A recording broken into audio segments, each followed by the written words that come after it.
My channel's gone from 500 subscribers to over 7,000 in just over a week. And my comments and my inbox are full of the same question. How did you grow so fast? And the honest answer is, I don't know.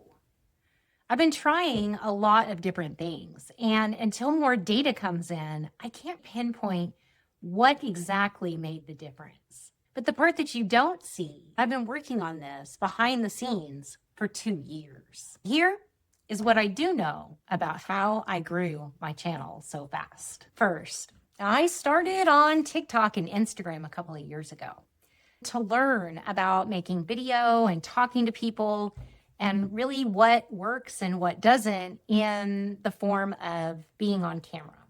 I didn't feel like I was a natural, and I was very self-conscious about lots of things. Especially being older, I had a pretty good experience over there. And what it did for me was it opened up doing UGC work, user-generated content. That is when I made the very first video on this channel about 10 months ago. I have been trying for the last 2 years just to survive. And that very first video I made did get quite a bit of views. I think it got 10,000 views in its first couple of months, and it did result in 500 subscribers. Right after I made that video, my husband had to have another major heart surgery, and I had to step away from all of it. So I have spent the last 6 to 8 months really learning. I took a step completely back, and I started following other people here on YouTube that I admired. People like Sheila from Laugh Lines and Life Lessons, and the mentor who doesn't even know she's my mentor, Alexa, really inspired me that I didn't need to have a bunch of special equipment or master all the special effects to start a channel. Both of these ladies were such a big influence on me and giving me the courage to just be me. The turning point came this summer.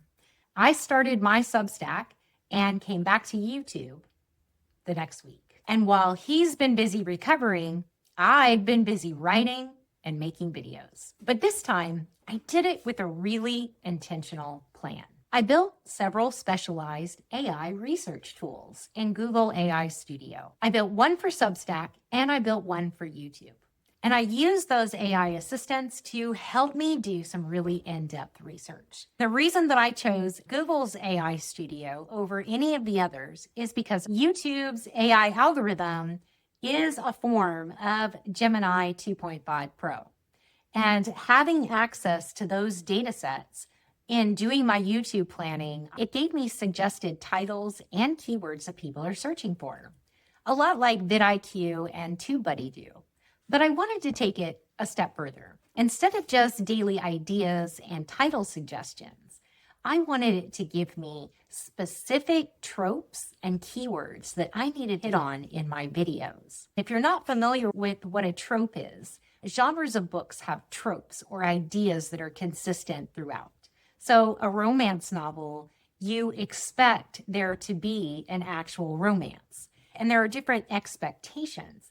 In a cozy mystery, the trope is that there's not going to be any blood and gore, that murder is a clean thing, and there's no gory details. So I wanted to know, what are the tropes on YouTube?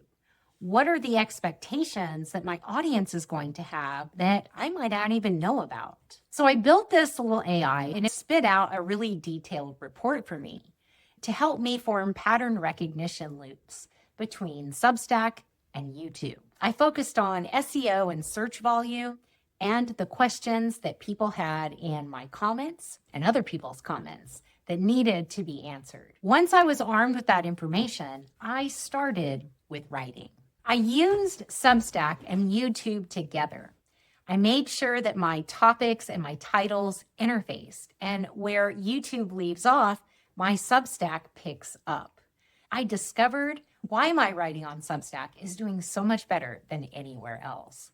That is because of the authority. Substack has emerged as a leader in serious reporting. There are thousands of researchers, respected journalists, and academics that call Substack home. The work over there goes hand in hand with the type of work you can do here on YouTube.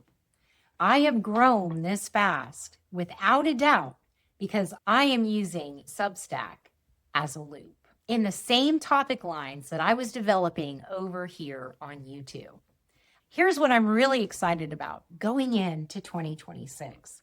There are big changes happening on YouTube.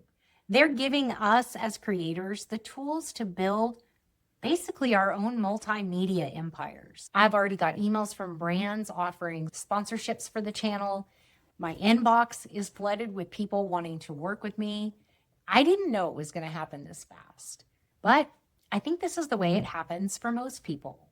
It isn't a gradual thing. It's just one of the videos takes off, and that's what triggers the entire avalanche. But instead of waiting for that to happen and then scrambling, I already had my systems in place.